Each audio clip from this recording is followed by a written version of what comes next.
Bienvenue dans cette minute de Jesus. Prions Dieu. Père, je te bénis pour ta parole. Je te bénis pour ces instants. Parle-nous. Fais-nous du bien par ton esprit. Amen.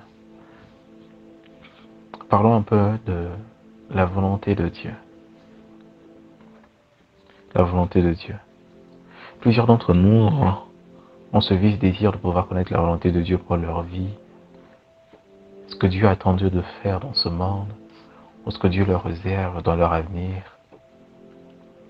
Et c'est une très bonne chose, c'est une très bonne chose.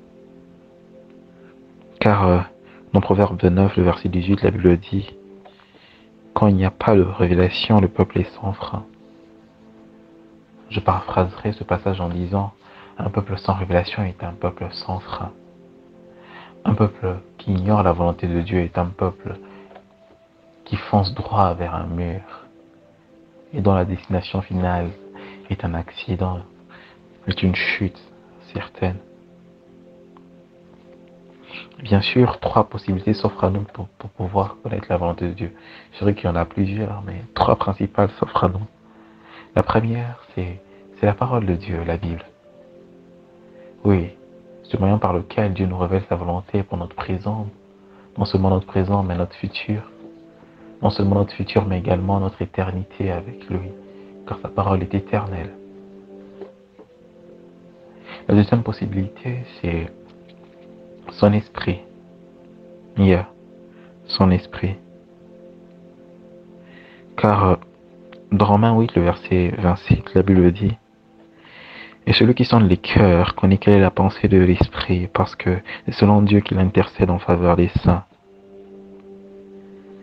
L'unique personne qui connaît parfaitement la volonté de Dieu est le Saint-Esprit.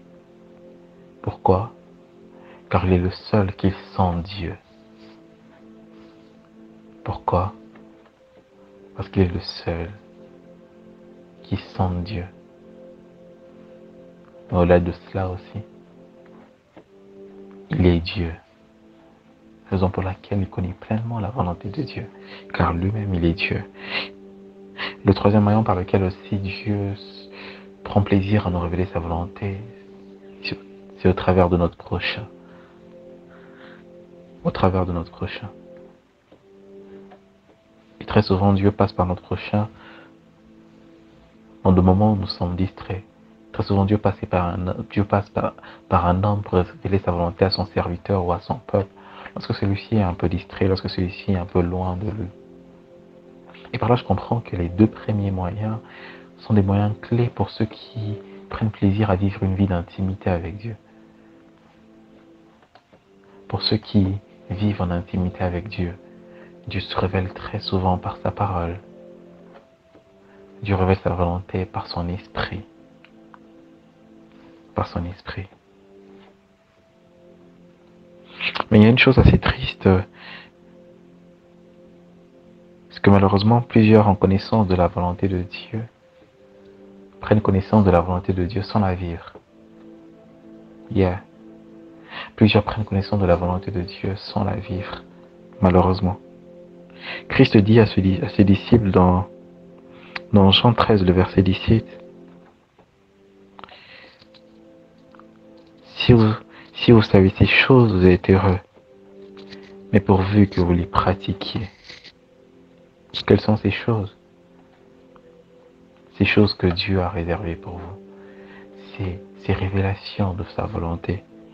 Car Dieu dit à Jérémie, car je connais les projets que j'ai formés sur vous, dit l'Éternel, des projets de paix et non de malheur, afin de vous donner un avenir, de l'espérance. Oh oui, c'est bien de connaître cela, c'est bien de connaître que Dieu t'a réservé des projets de bonheur et non de malheur. Mais pourvu que tu les vives. Et pour le vivre, ces projets-là, il faut que tu pratiques la parole qui t'a révélé cette volonté de Dieu pour ta vie. Oh, j'imagine combien de personnes seront tristes au dernier jour lorsqu'ils sauront et réaliseront que qu'ils avaient connaissance, que Dieu les avait prédestinés au ciel, mais malheureusement, ils se retrouveront en enfer. Oh oui, il n'y a pas plus triste chose, mon frère, ma sœur, que d'avoir connaissance de la volonté de Dieu sans la vivre. Il n'y a pas plus triste chose que d'avoir connaissance de la volonté de Dieu, mais sans la vivre. Et j'aimerais te dire à toi qui recherche tout le temps la volonté de Dieu, mieux vaut pour toi ne pas la connaître que de la connaître et ne pas la vivre. Je me répète encore, mieux vaut pour toi ne pas connaître la volonté de Dieu que de la connaître et ne pas la vivre. Car tu seras le plus triste dans ce monde. J'imagine ces personnes qui verront Dieu leur avoir tracé un chemin glorieux, mais être à passer à côté, tout simplement parce qu'ils n'ont pas su mettre en pratique cette parole qui les révélait la volonté de Dieu. Mais je n'aimerais pas que ce soit le cas pour toi. Non, je n'aimerais pas que ce soit le cas pour toi. Dans Colossiens 1, le verset 9, il est dit, c'est pour cela que nous aussi, depuis le jour où nous en avons été informés, nous ne cessons de prier Dieu pour vous et de demander que vous soyez remplis de la connaissance de sa volonté en toute sagesse et intelligence spirituelle. Il y a une prière forte, être rempli de la connaissance de la volonté de Dieu. C'est très bien de savoir chaque jour que Dieu t'a réservé un avenir glorieux, d'être rempli de cette connaissance-là, que Dieu va t'élever, que Dieu va t'élever. Mais aujourd'hui, je veux te demander aussi de faire une autre prière, une deuxième prière au-delà de cela. Demander à Dieu de te remplir de l'obéissance qui se rattache à l'accomplissement de cette volonté. Demander à Dieu de te remplir de l'obéissance qui se rattache à l'accomplissement de cette volonté. Car je t'assure, tu seras le plus triste que de savoir que Dieu t'a réservé un avenir meilleur, mais sans y entrer. Oui, c'est bien, tu demandes chaque jour à Dieu de te révéler quel est cet homme qui t'a réservé, quel est l'homme de ta vie, quelle est cette personne qui t'a réservé pour marcher avec toi à tes côtés, pour te compléter. Mais demande aussi à Dieu de te remplir de l'obéissance à sa parole, pour pouvoir remplir les critères attachés à cet homme qui t'a réservé.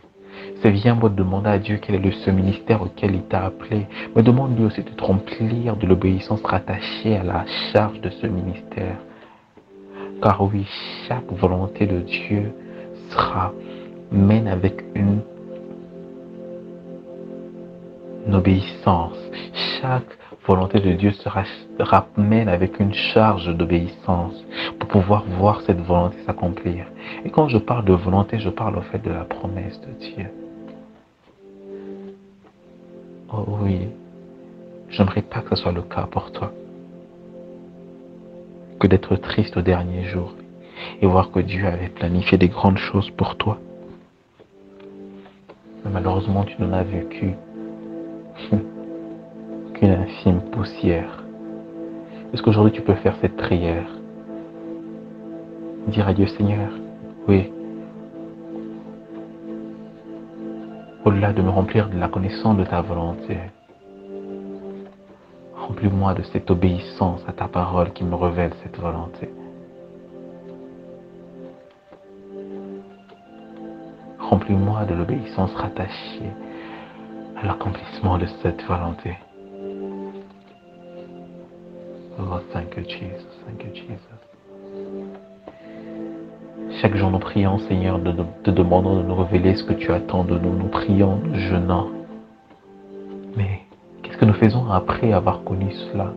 Que faisons-nous après avoir connu ce à quoi tu nous appelles, ce que tu attends de nous? Nous restons là, bras croisés, au lieu de pratiquer ta parole. Aujourd'hui, Seigneur, nous te demandons du fond de notre cœur, non pas que tu nous remplisses de la connaissance de ta volonté. Au-delà de cela, remplis-nous de l'obéissance qui se rattache à l'accomplissement de cette volonté. Oh Jésus, donne à ton serviteur d'apprendre à obéir à ta parole. Donne à mon frère et à ma sœur d'être remplis de l'obéissance à ta parole. Jésus, Jésus.